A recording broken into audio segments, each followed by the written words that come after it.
I want to get your opinion, both of your opinion on this man, Yapstam. Because boom, he is just so good.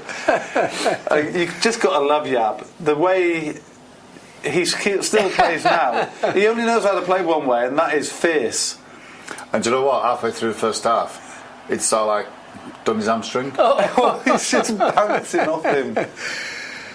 What a player he was. He's a warrior, isn't he? What a player. I mean, he could play as well, not just that. Yeah. Animal. Fantastic he was. Good lad. He's one of those defenders who you could put into any team of any era. Yeah. So and everything. Yeah. Everything. Tackle. Leader. Look after himself. Pass the ball. Vocal. Give you a rollicking. Yeah. Proper player. Yeah. Proper player. He's got that look about him as well that you just don't want to mess with him. Yeah. I remember there's only going to be one winner. Got me in a headlock once on the back of the bus because I was taking the mick out of him, and he must have had me in a headlock for about 2 minutes. Couldn't move. Just held me there. To be fair, you're strong, Maisie. I know you're strong, so for him to hold you there for 2 minutes. He's a beast. Yeah. Good lad. He had the look. Good lad. Yeah, it was great to see all of the 99 guys and all of the players who made up the squad yesterday. And Paddy, like we said, it raised so much good money for charity, and we treated the Old Trafford crowd to a wonderful day. I know it was a difficult end to the season for the first team, so at least all the fans who turned up had a bit of entertainment to finish the season. I was in the international suite after the game, and you had loads of parents in there with their kids who were maybe 9, 10, 11 years of age. Never seen the 99 team play, don't forget. They were around then. And that's a great point, yeah. You know, but they knew all about them. Yeah. Because of the history of the club. And I mean, you can go back to players you've probably never seen playing yourself that played just after the war. Yeah. But you said... I never saw you play, Pat. No, but I'm talking about the great United team after the war as well. But these kids will know all about their players because it's part of their upbringing by their parents. Yeah. And for all of the players who brought their families with them, same with that, because like for example, Ronnie Johnson, who we were with yesterday, did he brought his family with him? Yeah. So his girl and his boy, 13 and 14, I think, they haven't ever seen that treble team play live. No. So yeah, it is in slow motion. I know, and we understand that it is a friendly, but for them to see that still, I think was a real special moment. Willow, she was there. Yeah, Willow was there. Yeah. She was buzzing, and it's great. Don't forget, Lulu's father was there. I hope she got my ticket. Lulu's father was there. Who? Tallulah, all right. Tallulah. Our makeup artist and Dad are in the studio here, just having a little gate crashing. And Maddie's here, we've got to give her a shout out too, actually, while she's sat there being well behaved. But Maisie, I mean, when you look at how many big characters and how many leaders there were in that dressing room, and when you were back in there and everyone was voicing their opinion and you're having that banter, like you said, in the dressing room, is it even more of a shame that we don't seem to have that many leaders in this team, because everyone was pretty much a leader in your team. What was it like before the game? You can have banter after the game. What was it like before the game when you were in the everyone's just ripping everyone to bits. Well, even then, I thought it'd be all G'ing each other probably up. Probably 2-3 minutes before. Well, when the bell goes, that's when you start. You walk around. Shake hands with everybody, wish them all the best, because you know you've got a job to do. Yeah. And so much as it is a friendly, you still want to win. You know, you're at home. You've got. That's important in any game. Yeah, you've got to make sure that the fans go home entertained, and I'm sure they were yesterday. Yeah. But everybody wants to win. Yeah. That dressing room is, as you say, full of leaders, and probably no one better than the gaffer to be there. Barking out the orders just before we go out. He looked like he had a really good time in the bus, didn't he? He loved it. He loved it. Everybody did. Because it's something that's never ever happened. He did say that he was ringing Pochettino up all the way through the week when they were going against Spurs and City in the European Cup, making sure that they won't win the treble. I think they've met each other in New York before, haven't they? And it's quite friendly. The gaffer's now a big Spurs fan, isn't he? He was a Spurs fan for that game against City, and he certainly is for the Champions League final now. Jim Ryan was in there. Steve McLaren, Albert. Yeah. It was great. Absolutely brilliant to see everybody. Yeah. Went out for a meal on Saturday night into town. everybody there, or most people there, and then obviously met at the game on the Sunday. Yeah, it was great, really top was. day. It really was a top day, and thanks to everybody who helped put that on. All of the foundation staff who worked really, really hard. Yeah. People like Katie and Beck, obviously John Shields, all these guys putting loads of really hard work on that. So thanks to everyone. Okay, now remember, this is your show. We want to hear what you have to say about not just that treble game, but about Manchester United and the season ahead, and who we could perhaps look to buy to improve that team, and what leaders we could bring in to hopefully emulate the kind of team that Maisie was involved in as well. So emails, tweets, calls, get them in. 01612361968 is the number to call. mutv@manunited.co.uk, and tweet us using the hashtag MUTV. Okay, we're going to take our first call then. In Worthing is Ron. Hi, Ron. Is he there? Ron, you there? He's there. We can hear something. I think you just put the phone down on us. Ron's gone.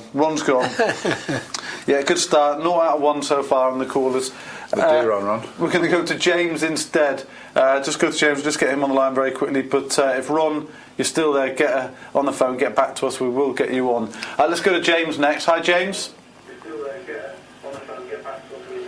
Turn your TV down, James, if you can hear me. I can hear myself.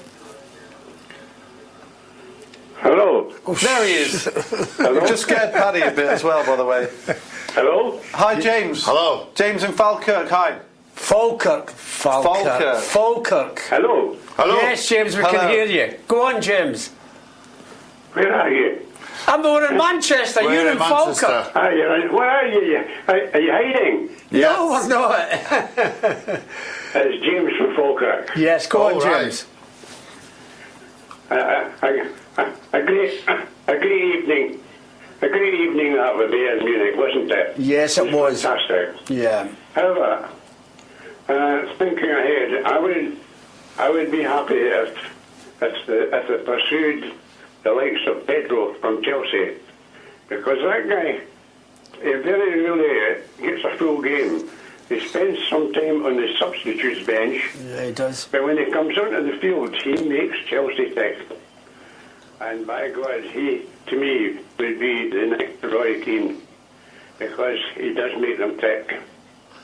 I'll tell you something, I don't know what our intention is. I don't know if they intend to keep Lukaku. But if they do, they'll need to take weight off, because the amount of times that boy gets the ball stuck between his legs, I could jump on a train for Edinburgh and get to Manchester and take it off him. It can't hardly turn me, like. And I still think we should go for Maguire. I don't think many people would disagree with that. I don't know if I don't know if any signings have been made. No. I've been trying to get through to you for a week. You're a popular man. Paddy's always a popular man. What's your views? No, you're right. You're quite right in what you're saying. I think there's a few people in Manchester would love Harry Maguire to be here next season. I'm not sure what the situation is, but the press here in England are more or less saying, well, they've said more or less that United are after him anyway, but he's the type of centre-half that I wouldn't want to play against. No. Would you? No. Maisie is a former centre-half. He's good. For me, he's a United player. You know, he's very, very comfortable on the ball. Yeah. He can come out with the ball. He tackles, Dave. Yeah, and He's he a good is a leader. tackler. You know, you can see that in the Leicester squad.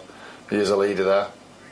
Apparently City might be interested in him as well, again, if you believe what you read in the press. So he might be going head-to-head with them. Just got rid of company, haven't they? So they need to replace him with somebody, and you know, he's going to be on. He's going to be on probably a few radars. Yeah. As for Pedro as the next Roy Keane, can't see that myself. Pedro's a winger, isn't he? And Roy's a dominant midfielder. But is that the kind of signing you would look at? Someone who's on the fringes of another team's starting 11? You wouldn't mind if he was on the fringes of another team if he was 17 or 18 years of age, but he's not 17 or 18 years of age. I think he's 10 years older than that. I think also you have to look at why is he on the fringes of Chelsea's first team at that age. Obviously he's not good enough to play in the first team week in, week out, so if you can't get into the Chelsea team, then he shouldn't be coming in. He is a serial winner, though. We know that from his time at Barcelona. He was a wonderful servant to them. But there you go, Harry Maguire, the first sort of realistic shout of the evening for you guys at home in terms of a transfer fee. And this is the problem at this stage of the season, Paddy, isn't it? You know what it's like when I've done these shows plenty of times. There's going to be so many different names. But there's one name comes up a lot more than anybody else's, and that's Harry Maguire's. Yeah. That's Harry Maguire's name. More so than the ligt, would you say? Yeah. You'd take Maguire more because he's proven in the Prem? I think I wouldn't want to play against him, and I think he's got great ability, but he can tackle as well. And if you're a central defender, first and foremost, you've got to put a tackle on. You've been there and played there. I'd have Dillett if you could. Yeah. Would you? Yeah, I think he is top draw.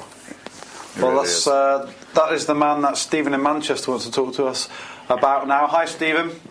Hiya. Hi, Steve. Evening.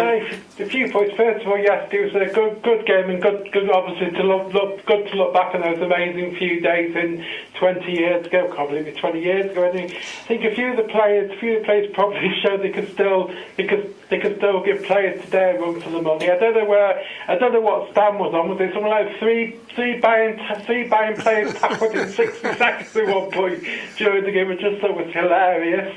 The other point I want to make, someone just touched on it, the defender we've been linked to, well, half the media say we're getting him, half the media saying we're not, is ligt. I don't know if you saw it, but there was a video on social media last week of him giving the speech, at their title celebration, and in that speech, he mentioned one name several times. That was Johan Cruyff. That would be the reason he goes to Barcelona, the Cruyff connection. Yeah, and De Jong in there as well. It's a chance for them to forge that relationship. He's such a hero in Holland and in Barcelona. Cruyff, what a player he was! What a player! When you talk about all the greatest players that ever played football, he rarely gets a mention, and he was in the top 3 or 4 of the best players ever for me. Anyway, he was absolutely incredible. You've got to be pretty good if you get a skill move named after you, don't you? The Cruyff turn. Yeah. You know you've done something right there. What a player he was. Oh yeah, he was unbelievable. Loves Johan Cruyff, but the link with Barcelona and De Ligt seems the strongest one, maybe, doesn't it? Because of the strong Dutch roots. Down to the player eventually, whether the player wants to go, or maybe the agent's thinking, can I get more money off them than can I get off him? Is this what it is? I mean, it's happened in the past, hasn't it, that United have been used as a bargaining tool by a player's agent with a prospective club to get more money. And if you read between the lines, that's what I fear is happening here. What do you think? Yeah, I would imagine so. So I think they'll use United as much. As you said, we're linked with near enough every single top player that's available or out there that you would like to sign, and agents and other clubs will be using those things to know that. You know, it's just I think it's a shame in Ramos actual fact. A couple of years ago. But I think it's a shame that you don't have players today that can say to the agent, I want to do this. Yeah. Rather than being led all the time by the agent, I want to do this. I want to play for them. I don't want to play for them. I want to go there, not there. Yeah. Well, he's linked up with the Dutch squad now for the Nations League finals, and of course England and Holland play each other. We wish the Lions all the best there. I think Jack mentioned it yesterday, didn't he? Apart from Paddy, he wants the Dutch to win, but he did say that he'll make a decision after that tournament. So they've got their sights set on making the final. By now he'll know exactly where he's going. You think it's all but... Well, before they join up for the internationals, he'll know exactly where he's going. He's just going to keep it quiet before the championships. Yeah, it doesn't make sense to rock the boat now, does it? Just get on with that. Thanks for that call, Stephen, though I think you could be right that the links with Barcelona do seem the strongest there. But obviously there's just so many potential targets, and centre-half is one of the positions that seem to be identified as a player we want to... as a position we want to fill with a new player. Yeah. Jose wanted it last year, a new centre-half, never got. Ollie, I think, wants a centre-half, so we've got to make sure that we made a mistake, I think, of not getting Maguire last year or Alderweireld last year. Yeah. You need somebody, I think. Victor's the number 1 centre-half, and you've got to play somebody alongside him. Yeah. Alderweireld isn't a bad shout again this He can season, tackle as well. I think you need. He's got the kind of character. I think you need. Yeah, but I think you need defenders that can tackle it, can win the ball. But I think it's a common thing probably in English football in general now that the footballers are centre halves and not defenders. I mean, it's more of a reading game, I think. Now I look at Van Dijk at Liverpool. He reads the game ever so well. Really quite a he can tackle as well. He can do, but he reads the game so well, so he's in the position before. I think it's important, David, if you're a centre half, that you can frighten people as well. And I think to frighten people, you have to be able to tackle. Yeah, no, I agree with that. Yeah, as well as being a footballer. You all can't tackle like you though. 6 foot, 6'4" like Van Dijk. You just see the whites of the eyes and just kick 10 bells of whatever out of them. Paddy would last about 2 minutes of every match these days. He would get out of the tunnel. He'd be effing and jeffing at the referee that much. If they lost a touch, they'd be arguing. What a tough opponent Paddy was back in the day. Angriest man ever. Now I'm sure loads more people would like to get in touch. Remember, you can use that phone number 01612361968 to do so.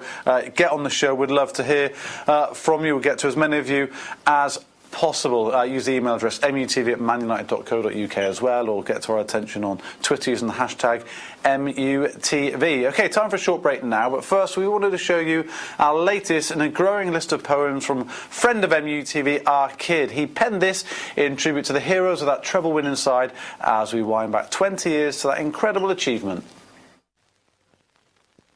A band of brothers built from homegrown fledglings and those drawn from abroad left the cliff on a campaign that could go down in folklore. Led by the watch tapper, the gum chewer, the strategic godlike genius from Govan, to contests and conquests at every point of the compass. Magpies winced in the northeast as the ginger princes daisy cutter lay their hopes to sleep. Sheringham can tee up Paul Scholes, 2-0! To the far south, a telepathic 1-2 made for a classic move as King Cole stole ground to make Catalan stew. Fantastic goal for Manchester United! When we were put to the sword and most would give in, our gladiator tore right through Turin. It's towards Keane! Roy Keane with a captain's goal for Manchester United! Vene, Vidi, Vici. Attempts to ambush were stampled by a man mountain, with the Great Dane in frame to stop everything that snuck around him. Any defence that couldn't be breached on the ground, our archers seeked angles to bend through the crowd. It's Beckham. It's fantastic! To the west, against our rival herd, our assassin with the baby face saved our grace and slayed the liver birds.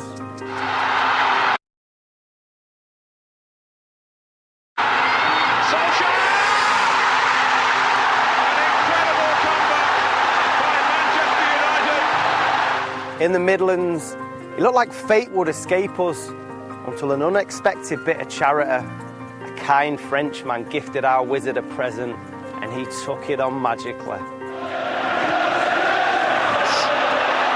Rather weary one from Vieira. Giggs gets past Vieira, past Dixon. Who comes back at him. It's a wonderful run from Giggs! They fought for 9 months on 3 fronts, at home and on distant shores. And now they stand at the gates of the Promised Land, the final battle against Bavaria. An impossible dream? Or is it written in the stars? With this unstoppable team, the treble is ours. Beckham into Sheringham and Solskjaer has won it! Manchester United have reached the Promised Land.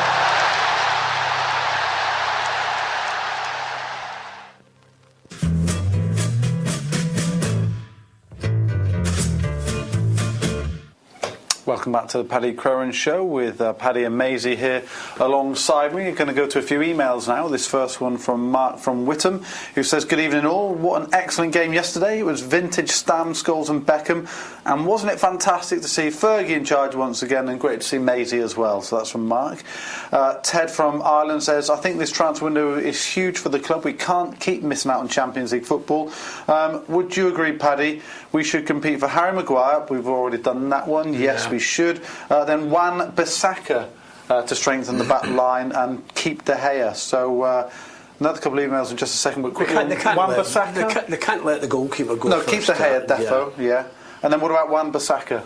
I haven't seen him that often, in actual fact, Bissaka. He's a big, strong lad as well, but I haven't seen him play that often. Maisie, what do you reckon? Decent, yeah. I like him. Yeah. Well, he's a central defender, so you'd know more about him than I would.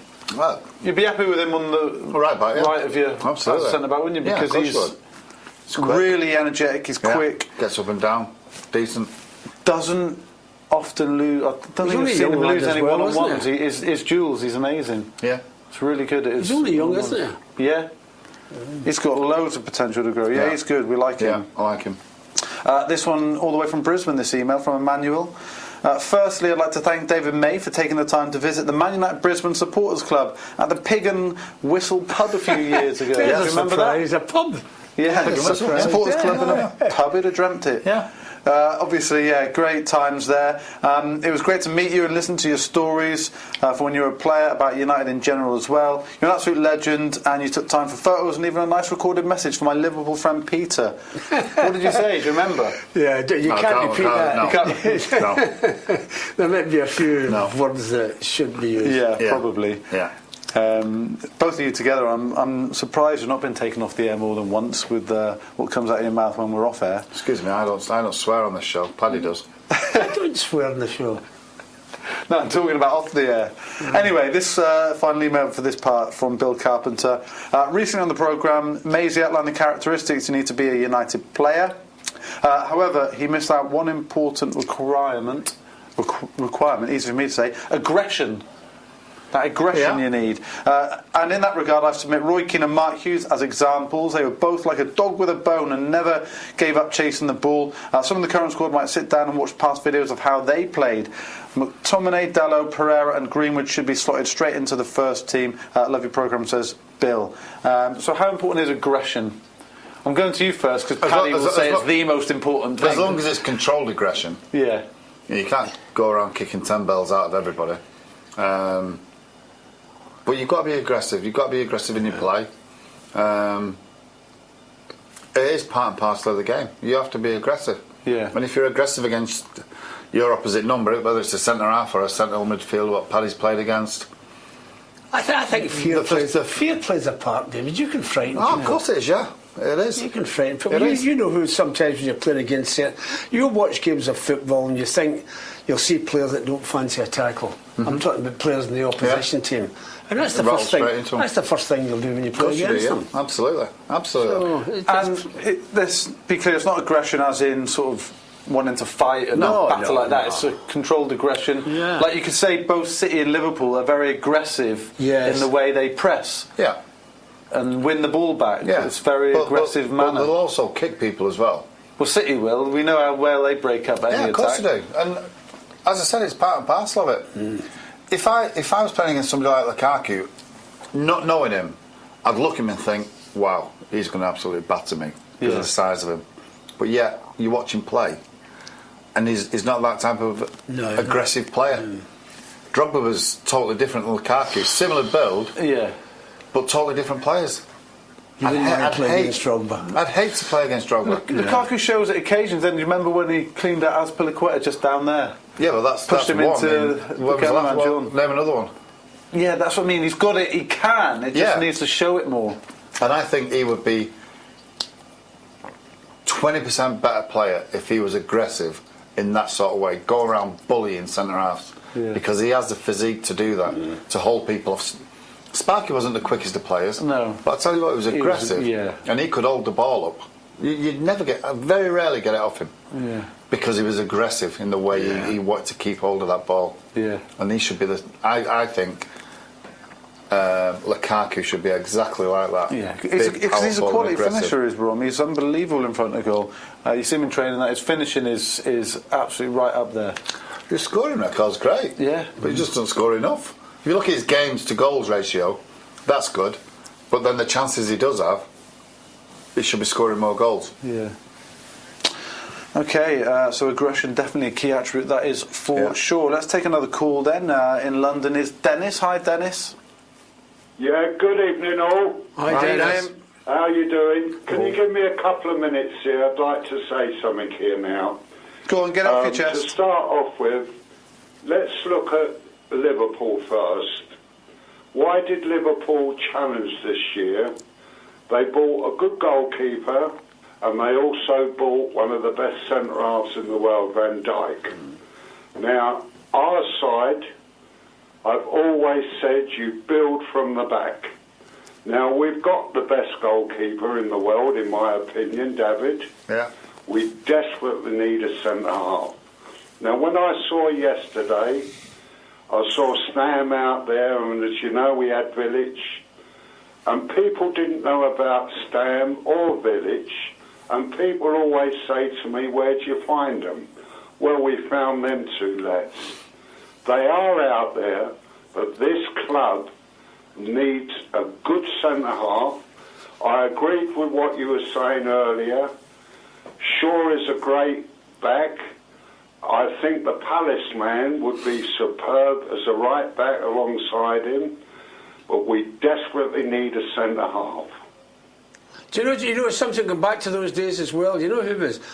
Well, he wasn't underrated by us, but underrated by a lot of people was Ronnie Johnson. What a terrific player he was as well, and he had all the qualities that Jaap's done. You wouldn't want to play against him because he'd sort you out, wouldn't he, as well? Ronnie Johnson, terrific player. But Dennis, you say you sort of say we need a centre back, but you haven't nominated any potential targets. Who would you go for and why? I would think, to be fair... is he still there? I think it'd be fair to Dennis. Dennis would be thinking well, the club would be doing that. Not only defence. Not only defence. Dennis, turn your TV off. You've also got to remember that we need something now in the forward line, and also we've lost Herrera, so we'll have to be looking for a midfield player. Now, I saw the lad today, what a lot of callers said last week, Grealish. The problem now with Grealish, after them coming into this division, obviously next year, the price is going to go sky high. Yeah. And that is the problem now we've got. But we've also got to, what I said last week, whoever we buy, I would love them to wear the shirt and be proud of the shirt. Not come here for money. Be proud of that shirt and give the supporters, because we've got the great supporters in the world, and give them something, because without supporters this club will never survive. That's the same for any club, actually. The most important people at a football stadium are any club, in actual fact, are the crowd, because without them you've got nothing.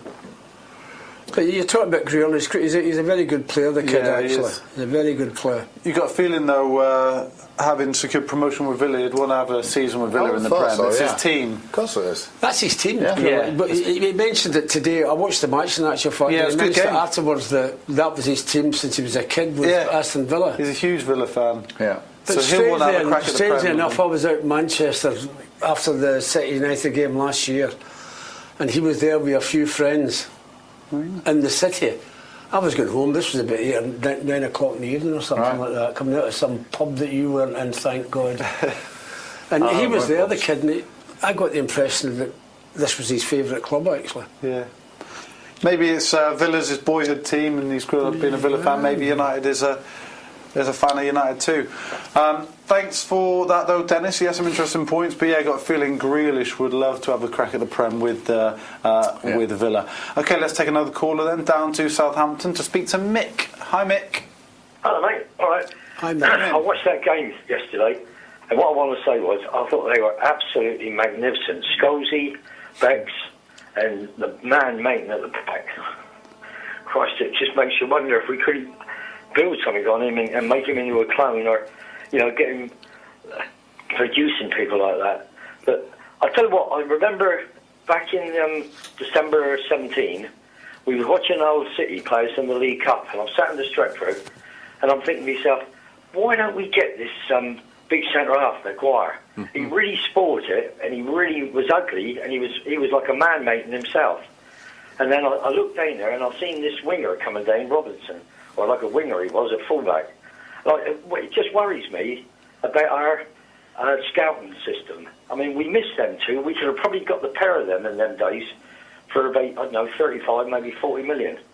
But, I mean, there's no way we're going to get Robinson made. But you look at the amount of tax he sets off and the crosses he puts in at Liverpool, it frightens you to see it. But that Maguire, I don't think there's any doubt we should go for him and this other Dutch lad. Because, I mean, we've got... Look, you look at the boss, he always used to have 5 centre-halves, didn't he?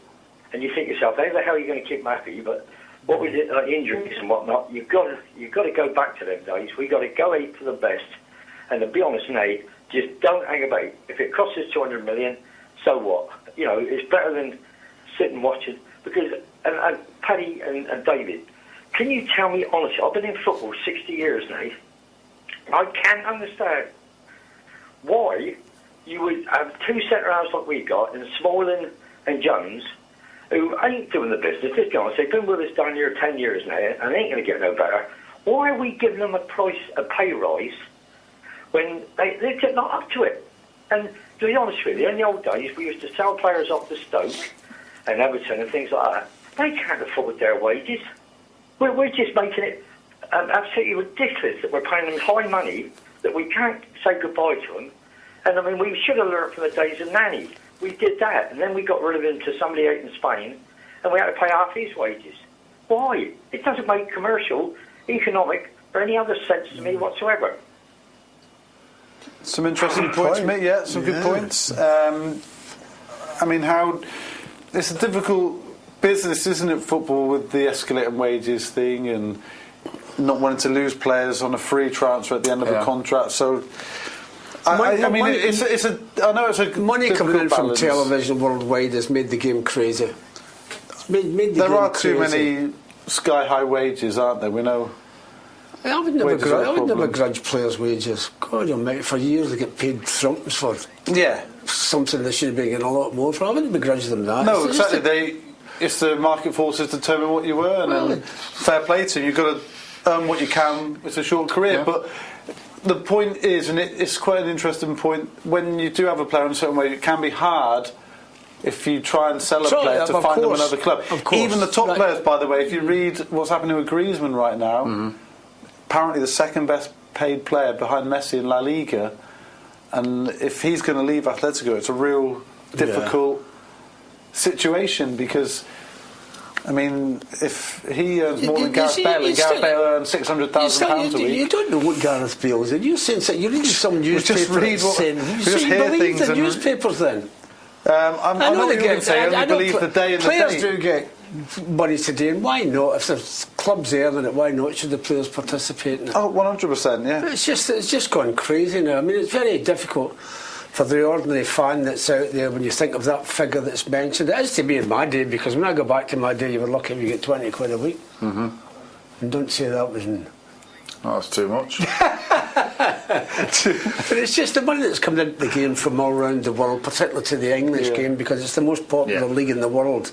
They're throwing money at it from everywhere, so why shouldn't the players get some of it? But it just sounds crazy to the ordinary working man when you think of the amount of money that players are getting.